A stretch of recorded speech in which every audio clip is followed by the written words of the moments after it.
Ayan, 20 minuto na lang. Ay, 20 segundo na lamang po.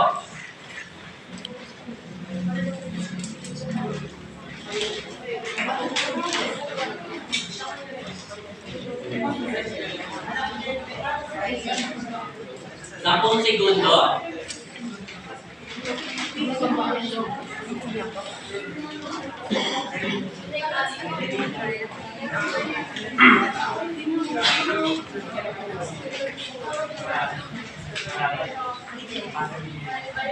Yan, balik na po tayo sa ating pwesto.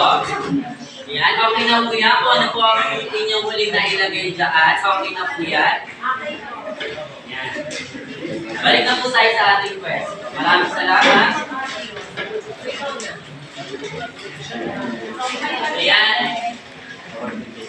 Maaring may dalawang magiging sa board at isang representative po sa inyong grupo.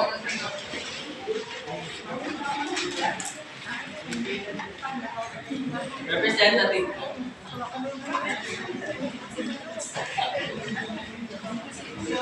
Ayun po.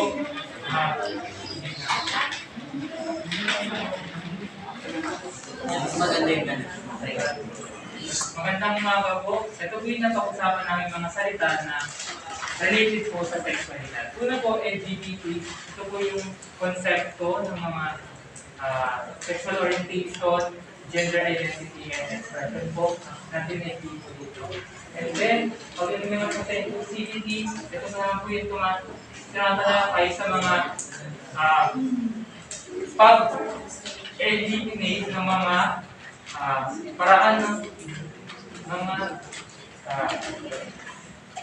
ng pag-excuse, pag-diskrimina sa mga taong nasa loob ng LGBT.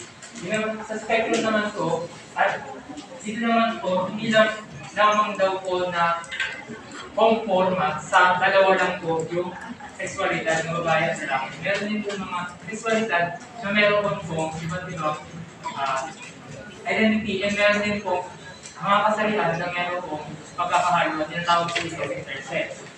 Dito naman po sa norms, may mga norms rin po tayo na nababago over time dahil po sa mga natutuklasan natin mga bagong konsepto na tumatalakay pagdating naman po sa ating sexualidad.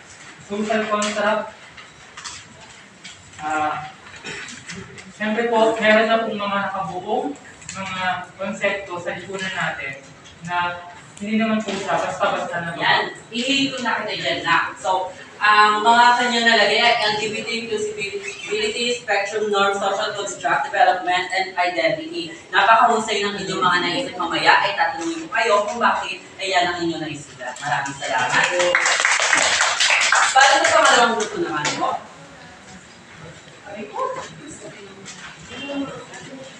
Isang representative po. Thank you.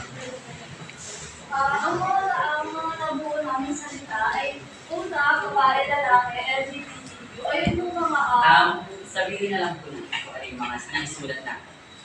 sige po. Ang una po yung pagdidikita, equalidad, pagkakakilanlan, babae, lalaki, LGBTQI+, pagkakaiba-iba, homopobia, stereotype, violence, ayun lang. Ako'y natutuwa na ang dami nyo nasulat. Ayan, ako yung natutuwa na ang dami nyo nasulat patungkol sa sexualidad. Ibig sabihin kayo ay may mga prior knowledge na about sa salitang sexualidad. Meron lang akong katanungan.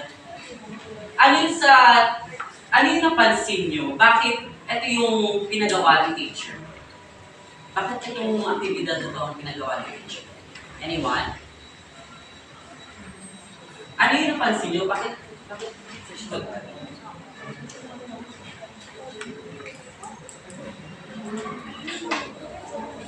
Okay. sa sexualidad, may kailangan po tayo feeling para sa sexualidad. Tama. Ano naman yung, ano yung mga ideya na pumasok sa isip niyo? Bakit niyo sinulat yung mga ganitong salita na patungkol sa sexuality? Right, ito po yung mga paniwanan po namin narinig ng mga salita at samay po. Tama. So, ang huling katanungan ko ay, habang ginagawa niyo ito, ano yung mga pumasok sa isip niyo? Habang ginagawa niyo ito aktibidad niyo? Ano, iba-iba tayo ng paniwala, kailangan natin po Mahusay. So, upang mas palalamin natin ang ating mga kaalaman dito, meron akong pangalawang gawain, which is ang pang-unang gawain. Ayan, meron akong mga papel na ibinigay sa inyo. Yan, ayan papel na yan. Sasagutan niyo lamang po ito sa loob ng 1 minuto.